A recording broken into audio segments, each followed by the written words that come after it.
The squad has started speaking out against the genocidal response, obviously, of Israel to the October 7th attack.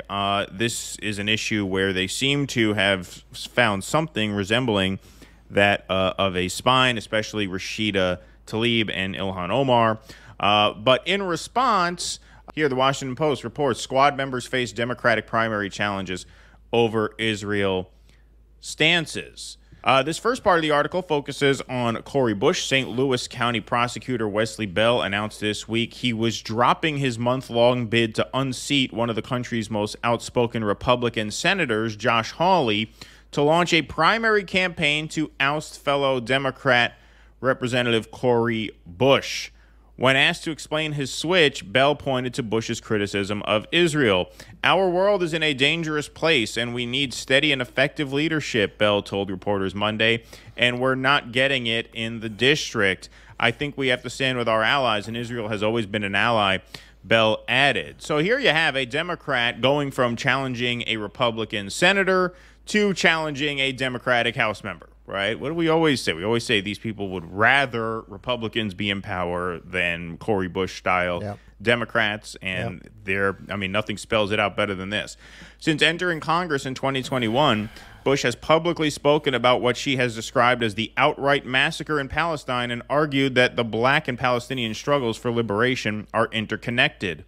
On October 7th, the night Hamas attacked Israel and Israel responded with airstrikes, Bush wrote on social media to condemn the killing of civilians and called for ending U.S. government support for Israeli military occupation and apartheid.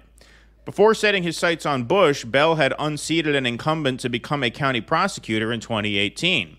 Now, 5 years later, he is joining a growing cadre of people looking to issue primary challenges to liberal Democrats, several of whom are members of the House Democrats' left flank, known as the Squad, who criticized the Israeli government over its policies towards Palestinians.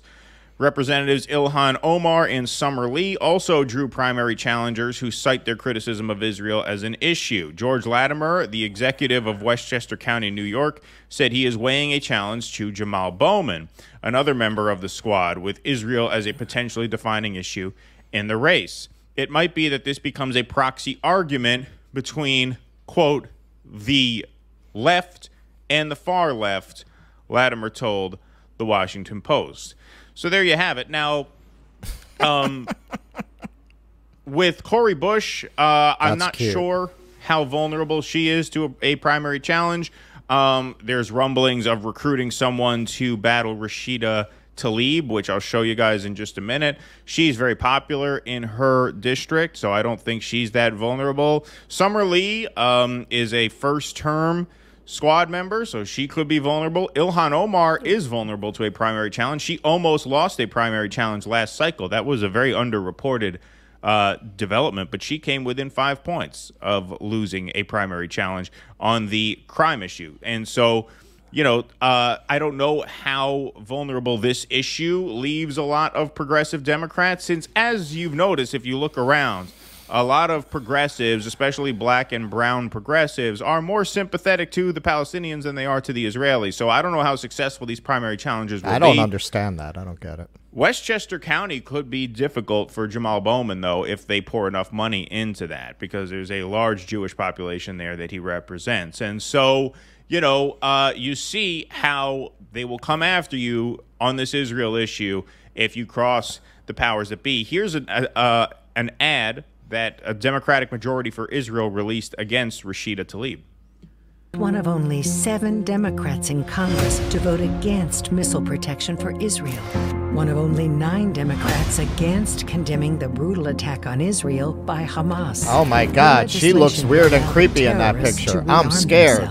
Yeah. And she refuses to answer even this horrific question. You can't comment about Hamas terrorists chopping off baby pets? Oh, you mean the thing that ended up not being real? She's on the wrong side of history and humanity. Will they actually face serious and well-funded primaries? I think the answer is that they absolutely will. The Democratic Party has wanted to banish the DSA for as long as the DSA has organized around Democratic Party politics. They have found their excuse to do that. They came out very strongly against DSA in the wake of that October 8th rally that DSA participated in. They weren't even one of the sponsors of the event, but they did participate in it. That was enough for Richie Torres to denounce the DSA. That was enough for these high-profile celebrities to quit the DSA. Right, exactly. And so they may face some primary challenges. Rashida Tlaib will survive one because she's very, very popular in her district. But she should, and I don't think she will, she won't, but she should just quit the Democratic Party and run for re-election as an independent. She'd win. She'd probably do better. We just saw a poll come out a few days ago. We covered this on Wednesday. Arab Americans only identify 23% with the Democratic Party now. That's down from over 50% every other time they took that survey. Only 17% of Arab Americans, according to that latest poll, said they were voting for Joe Biden in 2024. So what does she really have to lose by running as an independent? She should quit the party and say, I'm seeking re-election for Congress. Not quit Congress, just say I'm seeking re-election as an independent. I think she would win. I think she would do well, and she would have my support if she did that. I'm not going to support anyone inside this Democratic Party because I just don't trust them not to fold in the end. But if she quit the party, denounce Joe Biden, say I'm running for re-election as an independent, I would back her in that. And I think she would win by a larger margin than she's likely to win now anyway. Now, as for Ilhan Omar, she might have a serious challenge on her hands. She almost lost the last time. Jamal Bowman, because of Westchester County, you know, I grew up very close to Westchester County. Yeah, that's a big vulnerability there in Westchester County if the Israel lobby starts coming after you. And so they could run into some big problems, and there's not going to be much institutional support from within the Democratic Party on their behalf. This will be a real test of Nancy Pelosi's policy to always endorse the incumbents, right? We'll see. We'll see if they'll make an exception in this case. Or at the very least, your mind right, and I mean right. Right. She's that's what Pelosi said to them, and they did. They got their mind right. Their minds have been right for years, right? They vote the way they're supposed to vote.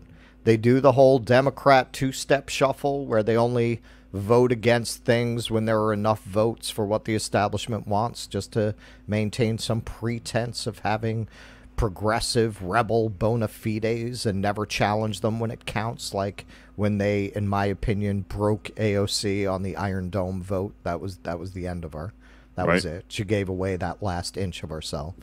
And I keep saying Ilhan Omar looks, for the last couple of years, like they literally dragged her into a back room and gave her a frontal lobotomy. She has not looked like the same person.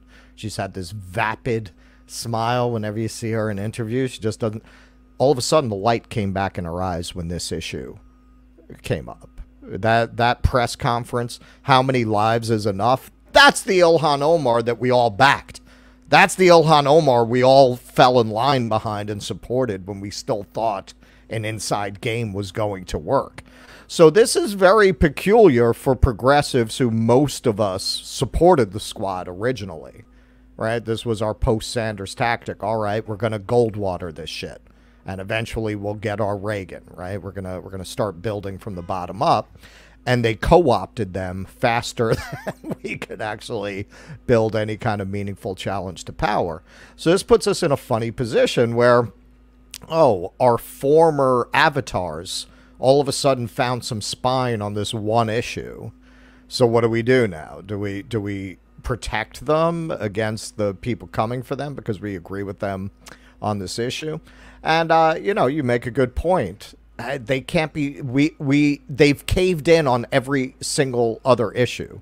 And as long as they're inside the Democratic Party, frankly, they'll probably eventually cave in on this too.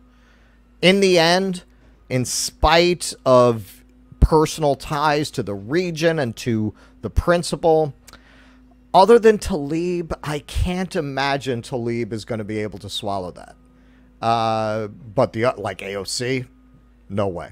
No way she maintains this position under pressure. No way. And what is the actual position anyway? Like, That's I mean, true we'll, too. we will like, get what into are they this later. advocating? Yeah. Right. Right. I mean, we'll get into this later. I mean, Cory Bush saying we have to stop aid to Israel in the occupation, that's pretty strong. But aside from that, like, look, even the demand of a ceasefire is not enough. This cannot be a temporary pause in violence. There needs to be a permanent settlement here to avoid violence in the future. And Israel is acting more and more like they are not open to that. So what does that look like? It's very hard to even for any politician in America to be able to articulate that because it's looking more and more unsolvable. And so that's one other question that you have to ask. Like, what are they actually going to be able to advocate for in a way that makes any sense, in a way that really addresses the reality? All this talk about humanitarian aid going into Gaza as if what they need is a care package. Right? No, what they need is to stop being bombed. That's what they need. Permanently stop being bombed. Permanently be liberated. Right? Not a humanitarian pause where aid can get in. Oh, so what? We're going to stop for 2 weeks while we let some trucks full of water and food get in, and then go back to bombing them. What good does that do? Please clap.